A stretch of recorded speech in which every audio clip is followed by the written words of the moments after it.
what is the interview that, give me 2 or 3 interviews from a fan's perspective, not from like, it'll do views. Obviously, you'd love to interview Drake. Obviously, you'd love to interview fucking Trump, whoever. Just being a fan, whether it's music, movies, culture. Oh, it's an interview I haven't done yet? Something you haven't done that you're just like, man, I want to do this interview so Eminem. bad. Yeah. Me and Em are like the same age, right? I think we're maybe born maybe 6 months apart. Yeah. You know? Always felt like he did the beard thing because of me. No, but it's like I feel like me and Em have sort of a similar experience in terms of our love for hip hop. I mean, obviously he's an artist. Yeah.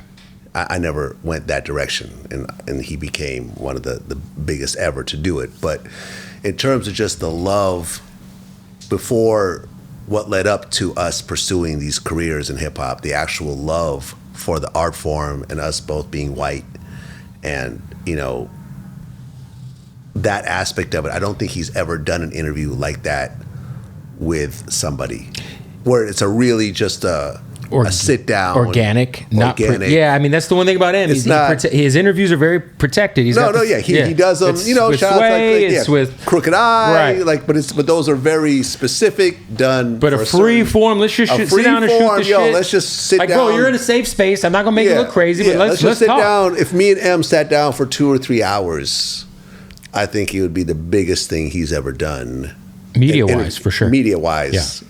By a long run. His new album's fucking incredible. The one that dropped last year is fucking incredible. He always comes hard. Do you still being at this stage of your career? Obviously it's a part of your gig, right? Because you interview up and coming artists. Mm-hmm.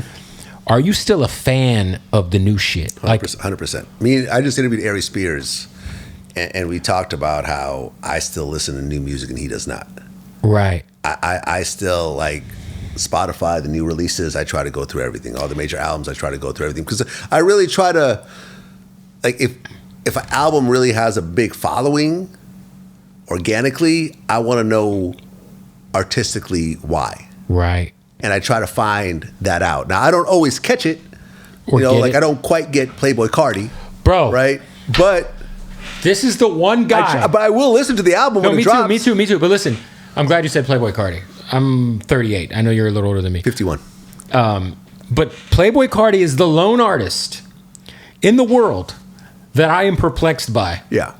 Because I like Die Lit, but all the new shit that I've been seeing this motherfucker on stage screeching like it's a fucking seance. I'm gonna be at Rolling Loud this weekend. And they just love this fucking guy. And he's the one artist that is, I get Uzi, I like Uzi, but a lot, even like I like Destroy Lonely, his artist, but Playboy Cardi is the one guy where it's just. No, listen, I remember we dropped that one song. I don't remember in New York, I'm Millie Rock, yeah. No. It's one song and I'm like, oh, okay, he got Future to do a verse on his song. That's dope. Right.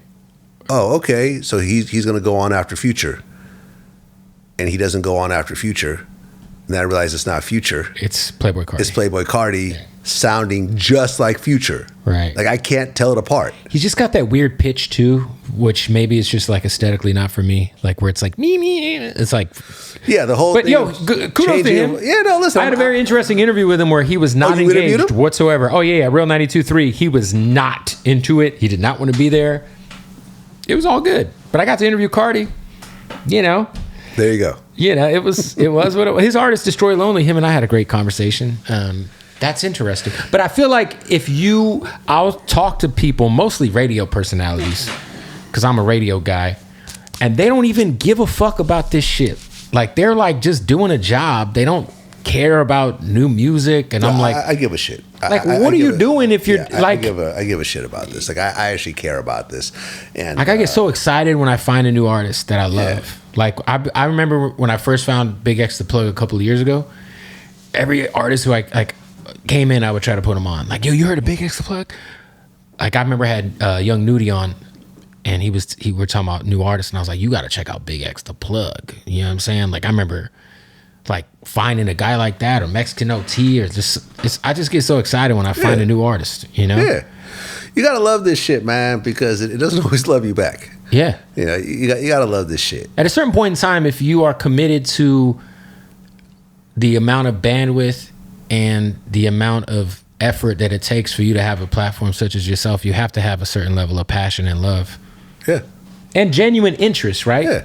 Because even when it's the non-musical guest, I feel like those are my favorite Vlad interviews. To be quite honest, like it's very seldom like you have a rapper on and I watch the interview. If you have like some random ass like stockbroker or Grant Cardone or like a lawyer, I'm like, oh, this is good.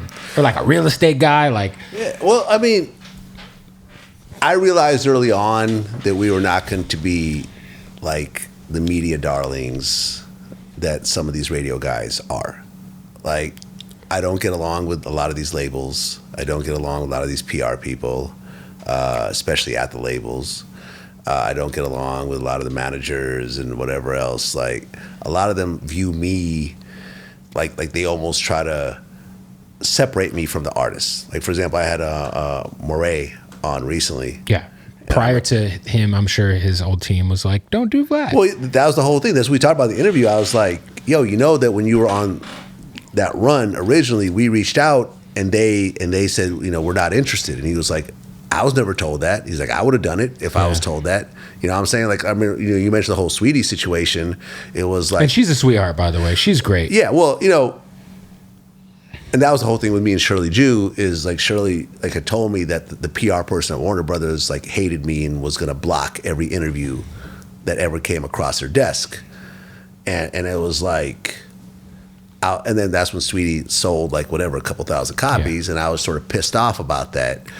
Cause I was just like, hey, like no fault to Sweetie. It was obviously. And then Sweetie was like, you know, and I remember when I tweeted it and the tweet went viral, I was like, yeah, Sweetie would have sold way more if she did a Vlad TV interview. And then she responds, she's like, I never had any idea. Like, this interview wasn't pitched to me. Right.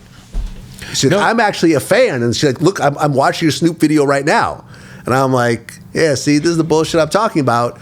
These artists have these middlemen between them or middle women between them that go out of their way to block the shit. So my point to your question is, I knew that this shit was going to keep happening over and over again because of the type of interviews that I do. Like these are not the walk in the park interviews that when they go to like, you know, Hot 97, whatever else.